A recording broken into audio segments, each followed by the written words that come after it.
احمدک اللہم یا مجیب کل سائل والصلاة والسلام علی من هو افضل الوسائل وعلی آلہ واصحابہ ذوی الوسائل اما بعد فاعوذ باللہ من الشیطان الرجیم بسم اللہ الرحمن الرحیم ان اللہ وملائکتہ یصلون علی النبی یا ایہا الذین آمنوا صلوا علیہ وسلموا تسلیما الصلاۃ والسلام علیک یا سیدی یا رسول اللہ وعلی آلک و اصحابک یا خاتم المعصومین۔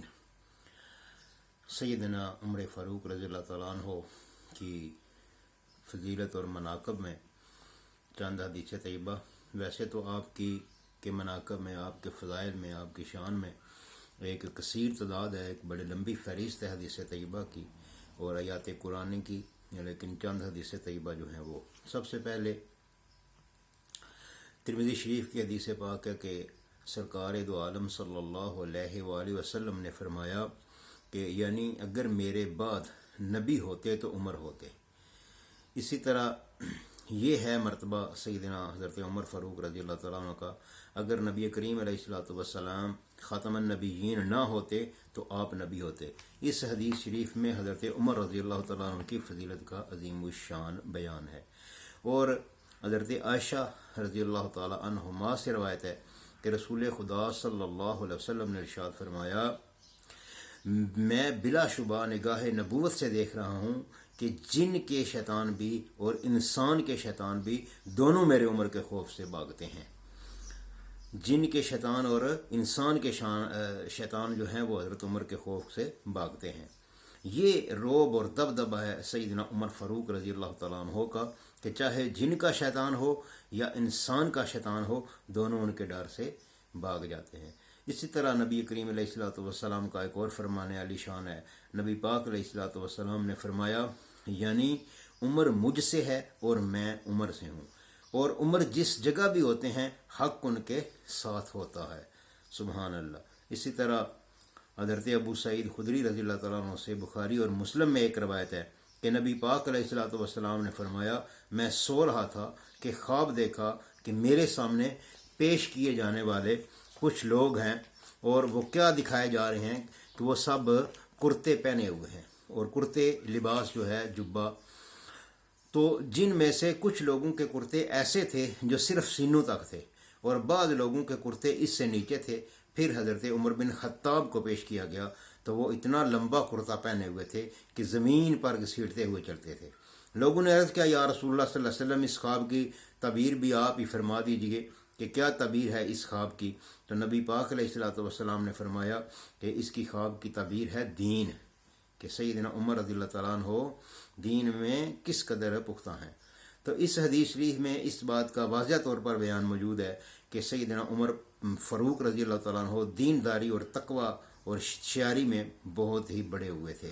اسی طرح ترمذی شریف میں حضرت ابن عمر رضی اللہ تعالیٰ عنہ سے روایت ہے کہ رسول اللہ صلی اللہ علیہ وسلم نے فرمایا، اللہ تعالیٰ نے عمر کی زبان اور قلب پر حق کو جاری فرما دیا ہے۔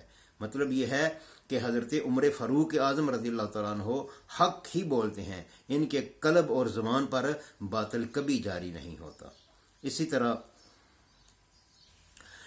طبرانی اوسط میں بھی حضرت ابو سعید خدری رضی اللہ تعالیٰ عنہ سے ایک روایت موجود ہے کہ سرکار اقدس صلی اللہ علیہ وسلم نے ارشاد فرمایا کہ یعنی جس شخص نے عمر سے بغض رکھا، جس شخص نے عمر سے دشمنی رکھی اس نے مجھ سے دشمنی رکھی، اور جس نے عمر سے محبت کی اس نے مجھ سے محبت کی، اور خدا تعالیٰ نے عرفہ والوں پر عموماً اور عمر پر خصوصاً فخر و مباحات کی ہوئی ہے۔ سبحان اللہ۔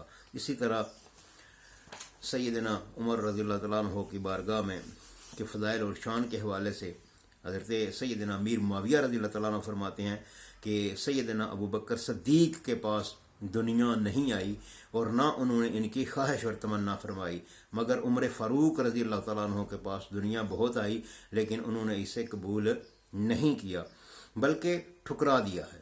بے شک حضرت عمر کے پاس دنیا آئی کہ ان کے زمانہ خلافت میں بہت ممالک فتح ہوئے اور بے شمار شہروں پر قبضہ ہوا جہاں سے بے انتہا مال غنیمت حاصل ہوا، مگر آپ فقیرانہ زندگی گزارتے تھے۔ آپ ہی کے زمانہ خلافت میں شہر مدائن فتح ہوا اور وہاں سے اس قدر مال غنیمت حاصل ہوا کہ اس سے پہلے کسی شہر کے فتح ہونے سے نہیں حاصل ہوا۔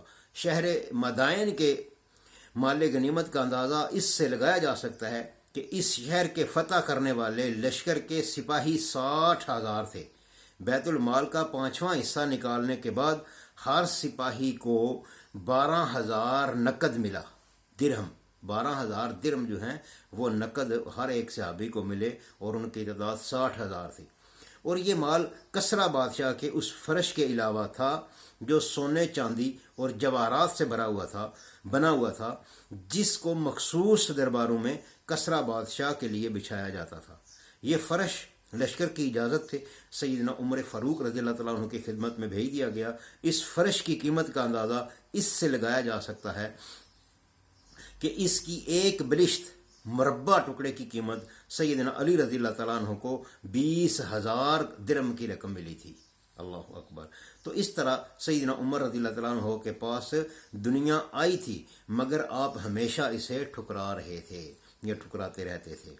اسی طرح امام حسن رضی اللہ تعالیٰ عنہ فرماتے ہیں کہ سیدنا عمر رضی اللہ تعالیٰ عنہ نے حضرت حذیفہ کو تحریر فرمایا کہ لوگوں کو ان کی تنخواہیں اور ان کے ساتھ عطیات کے طور پر بھی مال تقسیم کر دو۔